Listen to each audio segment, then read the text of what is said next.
ऋषि मुनियों की पावन धरती, देश धर्म का नाता है। कहते सारे लोग यही हैं, गो हमारी माता है। जाग उठो ओ भारतवासी, जाग उठो ओ भारतवासी, गो पर छुरियां चलती हैं। बंद करो गो माँ की हत्या, सारी जनता कहती है। बंद करो गो माँ की हत्या, सारी जनता कहती है।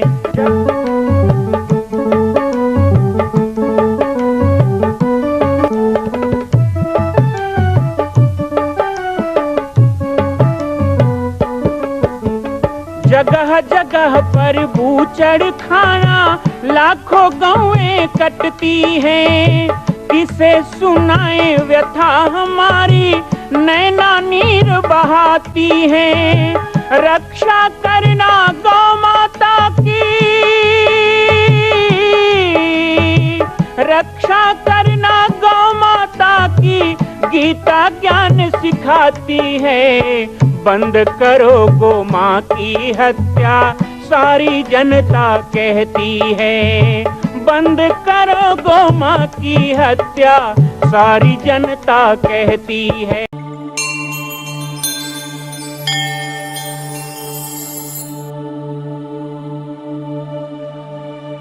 आज कच्चे बुद्धि वाले लोग हैं जो भगवा ध्वज का अपमान करते हैं। अंततोगत उनको ध्यान देना होगा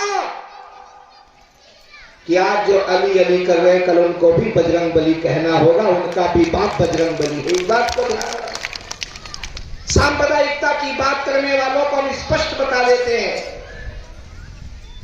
कि ये देश जो है वो सदा से इसी परंपरा का रहा है, सदा से सनातन का रहा है। 2-4 हजार वर्ष पहले कोई इस देश में आता है, हमला करता है, बर्बरता करता है, हमारा राम मंदिर तोड़ देता है, हमारा कृष्ण जन्मभूमि तोड़ देता है, हमारा काशी विश्वनाथ तोड़ देता है। तो ये मंदिरों को तोड़ देने से यहाँ की संस्कृति टूटने वाली नहीं है। आने वाले 14 जनवरी 2024 को अयोध्या में रामलला की स्थापना भी होगी और आगे मथुरा विश्वनाथ भी हमारा होगा। ये देश के अंदर जो भी अघटित घटनाएं हो रही हैं, मैं आज इस कार्यक्रम में ये भी कहूंगा कि हमें एकजुट रहना है, ऐसे मुट्ठी की तरह बंद के रहना है। ये बांटने वाले आएंगे, हमें बंटना नहीं है, क्योंकि जब जब हिंदू बटा है तब तब हिंदू घटा है। आज इसी देश के अंदर 7 राज्यों में आप अल्पसंख्यक हो चुके हैं। 7 राज्यों में हिंदू अल्पसंख्यक हो गया, कई राज्यों में होने की कगार में है। प्रतिशत देखा जाए तो ऐसा क्यों होता है कि बंटवारे के बाद भी पाकिस्तान में हिंदू घट जाता है और भारत में मुसलमान बढ़ जाता है? इसका कारण क्या है? कुछ तो मुस्लिम वोट बैंक के कारण है, कुछ लोगों ने वोट बैंक बना के रखा है, लेकिन बहुत से ऐसे मुस्लिम हैं जो अपने धर्म से, अपने ताकीर से, अपने आयात से, अपने शरीयत से भटक करके हिंसा के रास्ते में चले गए। आज उनको भी रास्ते में लाने का काम चल रहा है। बहुत सारे कानून बन रहे हैं और इसमें कोई दो मत नहीं है कि आने वाले कुछ समय में जो भारत में सबसे जरूरी है वो भी होगा। समान नागरिक संहिता भारत में लगेगी। एक कानून सबके लिए होना चाहिए, अलग अलग कानून नहीं होना चाहिए। और भारत का कानून क्या है? दया, प्रेम, अहिंसा, करुणा, मैत्री, समभाव। हम कभी लड़ाई नहीं करते, हिंसा नहीं करते, हत्या नहीं करते, किसी को सताना नहीं है। सर्वे भवन्तु सुखिनः, सर्वे सन्तु निरामयाः। आज तक इतिहास खोल के देख लो, मंदिर तोड़ के मस्जिद बनाए गए, पर कहीं मस्जिद तोड़ के मंदिर नहीं बनाया गया। उल्टा हिंदुओं ने जा जाके जमीन दिया मस्जिद बनाने के लिए। जाके देखो कितने देशों ने भारत पे हमला किया, लेकिन आज तक भारत ने किसी देश पे हमला नहीं किया। हमने आक्रमण किया नहीं, लेकिन किसी ने आक्रमण किया तो उसको छोड़ा भी नहीं, उसको खदेड़ा है यहां से बाहर। हम सदा से सहिष्णु रहे हैं, लेकिन आज दुख होता है, तोड़ने के लिए कई चक्र चल रहे हैं। कहीं मुस्लिम जिहाद चल रहा है, तो कहीं ईसाई धर्मांतरण चल रहा है। सावधान रहना, आपके गांव में भगवा झंडा लगा है, यहाँ लव जिहाद में कोई बेटी बहन फंसनी नहीं चाहिए, यहाँ किसी प्रकार का लैंड जिहाद नहीं होना चाहिए, यहाँ किसी तरह का धर्मांतरण नहीं होना चाहिए। आज ईसाई आके धर्मांतरण कर रहे हैं। भगवा रक्षक का मतलब क्या होता है? भगवा झंडा फहराने का क्या मतलब होता है? भगवा ध्वज पहनने का मतलब हो गया कि आज से बोरई गांव का राज धर्म यदि कोई है, राजा के किले में जो झंडा लगता है वही उसका राज धर्म होता है। आपके गांव में ये भगवा झंडा लगा है, आपके गांव का राज धर्म क्या है? भारतीयता, सनातनता, भारतीय संस्कृति और हिंदुत्व, उसी पे आपको अटल रहना है। हमारा कोई भाई मिशनरियों के जाल में ना जाए। मैं आदिवासी भाइयों से भी कहूंगा, जो आदिवासी समाज के लोग यहां बैठे हैं उनसे कहूंगा, जो एसटी एससी हरिजन के नाम से बांटा गया उनसे कहूंगा, ओबीसी पिछड़ा के नाम से बांटे गए उनको कहूंगा कि आपको कई प्रकार से भटकाने वाले लोग आएंगे। अभी जैनों को कहते तुम हिंदू नहीं हो, जैन हो। बुद्ध को मानने वाले कहे तुम बौद्ध हो, तुम हिंदू नहीं हो। अरे जब गौतम बुद्ध ही हिंदू थे तो बुद्ध को मानने वाले कैसे अहिंदू हो जाएंगे? भगवान महावीर हिंदू थे, कल को तो कबीरपंथियों को कहेंगे तुम तो कबीरपंथी हो, तुम हिंदू नहीं हो। तो कबीरदास जी किसका भजन करते थे? वो भी तो राम जी का भजन करते थे, वो भी तो रामकृष्ण ही करते थे, वो भी तो सत्यनाम का जप करते थे। कल को सतनामी को कहेंगे तुम हिंदू नहीं हो, तुम तो सतनामी हो। तो घासीदास किसका भजन करते थे? ये तो बताओ, घासीदास जब हिंदू थे तो सतनामी कैसे अहिंदू हो जाएगा? इसी तरह आज आदिवासियों को भटकाया जा रहा है कि तुम आदिवासी हो, तुम हिंदू नहीं हो।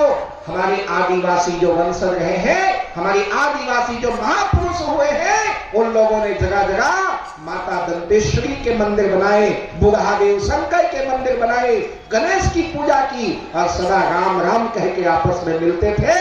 वो अहिंदू कैसे हो गए?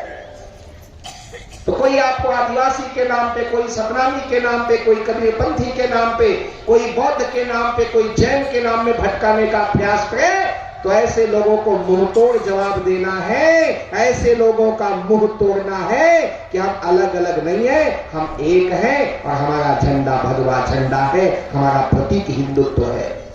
ये आज से हमारी परंपरा।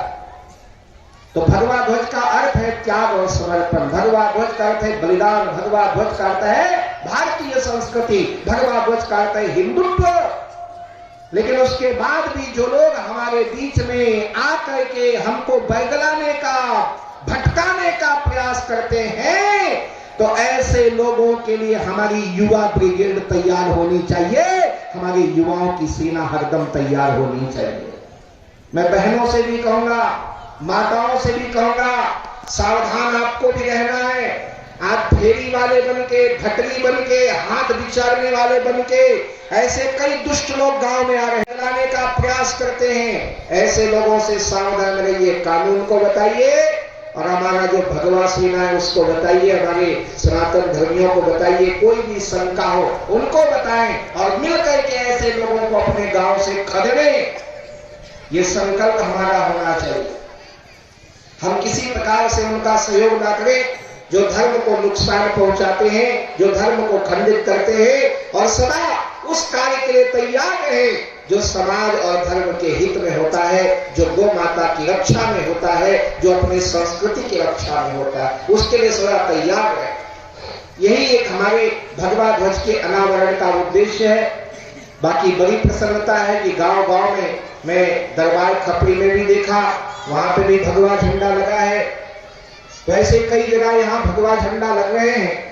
और आप लोगों ने जो कार्यक्रम किया है, आप लोगों ने जिस तरह से उत्साह बनाया है और इतना सुंदर भगवा ध्वज यहाँ पे स्थापित किया है, मैं आशा करता हूँ कि और भी आसपास गांव के लोग इससे प्रेरित होंगे और गांव गांव में, क्योंकि कोई मलेच्छ, कोई दुष्ट, कोई पापी, कोई अधर्मी यदि हमारे क्षेत्र में आए तो जिस गांव में भगवा झंडा फहराता दिखाई दे वहां डर के मारे नहीं घुसेगा, अरे मैं कहां जा रहा हूं मरने के लिए।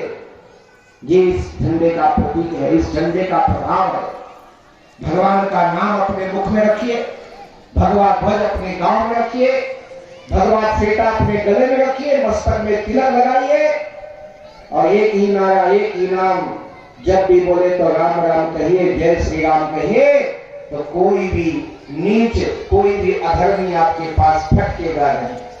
अपने धर्म के प्रति गौरव रखें, अपने धर्म के प्रति सम्मान रखें, गौ माता की रक्षा का व्रत करें। गौ माता की रक्षा नहीं होगी तो हमारा जो नीति है, हमारा जो धर्म है, हमारा जो भारतीय संविधान है वो खत्म हो जाएगा। आज गौ माता के लिए पूरे संत समाज लगे हुए।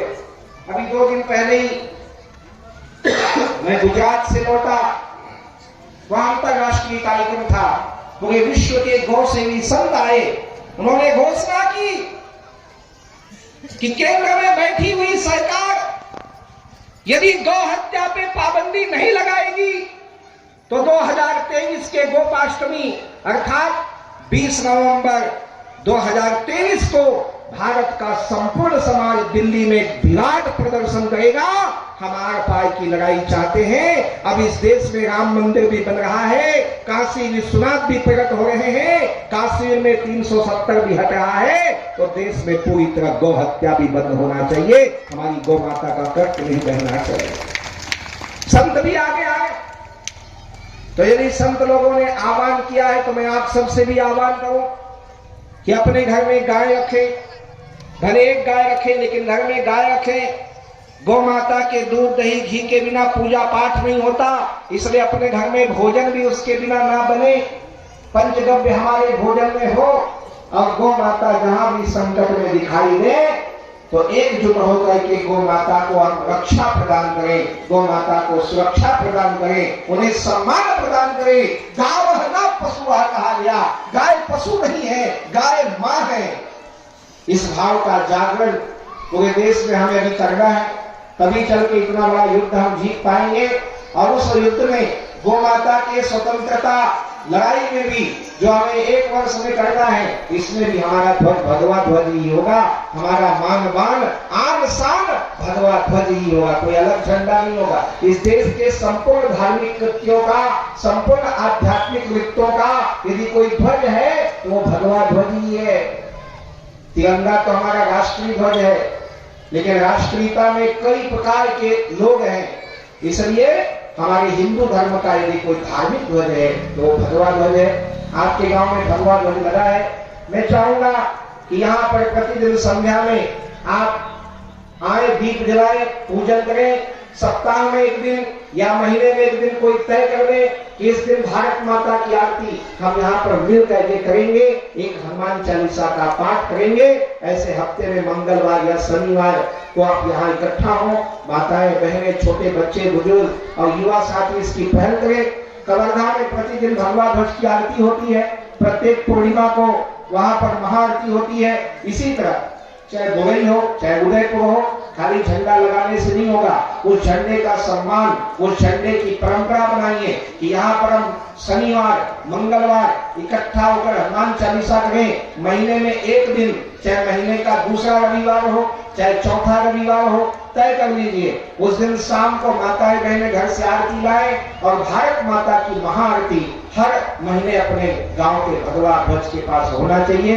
इस तरह से कार्यक्रम बनाकर इस भगवा ध्वज का सम्मान बना के रखें। एक बार पुनः समस्त बोरई ग्रामवासियों को, सभी भगवा सेना, सभी युवा साथी, बजरंग दल और जितने भी लोगों ने इसमें थोड़ा थोड़ा अंशदान करके अपना तन मन धन से इसको सहयोग दिया है, और ये ग्राम पंचायत जहाँ के लोगों ने इतना सुंदर व्यवस्था में योगदान दिया, और आप सभी सुनने वाले जो आज यहाँ पर आकर मुझे सुन रहे हैं, आप सब लोगों को बहुत बहुत शुभकामनाएं, बहुत बहुत साधुवाद। आपने बहुत अच्छा कार्य किया है। इसके लिए एक बार जोरदार तालियों से सभी दानदाताओं का, सभी आयोजनकर्ताओं का स्वागत करते हैं। और साथ ही साथ बहुत कम समय के लिए आज बोलने का नहीं था, आज तो भगवा झंडा का ध्वजारोहण करना था, और कहते झंडा फहराओ तो सेव बूंदी बांटना पड़ते हैं, और बिना काम नहीं चले। तो थोड़ा खारा थोड़ा मीठा मैंने दिया है आपको, उसे प्रसाद समझ के आप यहाँ से जाएं, उस प्रसाद को और फैलाएं, पाटेश्वर धाम भी आते रहे। पाटेश्वर धाम छत्तीसगढ़ के लिए आने वाले समय में एक ऐसा युग क्रांति का स्थान बन रहा है जहां पर सामाजिक समरसता को विशेष ध्यान में रख करके संपूर्ण सामाजिक देवी देवताओं की मूर्तियां वहां बैठ रही है। आप लोगों ने भी बहुत पैसा वहां भेजा है और बहुत लोगों ने लिखाया है, अभी लिखाए हैं, चेक नहीं काटे हैं। तो उन सबसे भी कहूंगा पाटेश्वर धाम आते जाते रहिए, दर्शन करने आइए, वहां निर्माण को देखने आइए। वो भी एक बहुत बड़ा स्वाभिमान बन रहा है कि छत्तीसगढ़ की बेटी मां कौशल्या का विश्व का पहला मंदिर यदि कहीं बन रहा है तो हम गर्व से कहते हैं कि छत्तीसगढ़ उनके जन्म स्थान में बन रहा है। उनके ये जन्मभूमि है, छत्तीसगढ़ में जन्म लिया माता कौशल्या ने, तो उसमें भी आप जुड़े, औरों को भी जोड़े। साथ ही साथ आप सब लोगों को आने वाले कार्तिक पूर्णिमा जो कल है, हालांकि कल चंद्र ग्रहण है, फिर भी कार्तिक पूर्णिमा हमारे यहाँ बहुत बड़ा पर्व माना जाता है। उसके लिए आप सबको बहुत बहुत शुभकामनाएं। एक बार इतना अच्छा कार्यक्रम के लिए आपको बधाई देते हुए अपने वाणी को विराम दूंगा। लेकिन मेरे साथ जरा दोनों भुजाएं खड़ी दिखनी चाहिए, जहां तक आप बैठे हैं खड़े हैं, जरा भुजाएं आसमान की तरफ उठाएं और जोरदार जय घोष करेंगे। भारत माता की, भारत माता की, गौ माता की, सनातन हिंदू धर्म की जय जय श्री राम, जय जय श्री राम। मां कौशल्या की पावन जन्मभूमि छत्तीसगढ़ प्रांत में बालोद जिला में स्थित है श्री सर्वसिद्ध शक्तिपीठ जामड़ी पाटेश्वर धाम।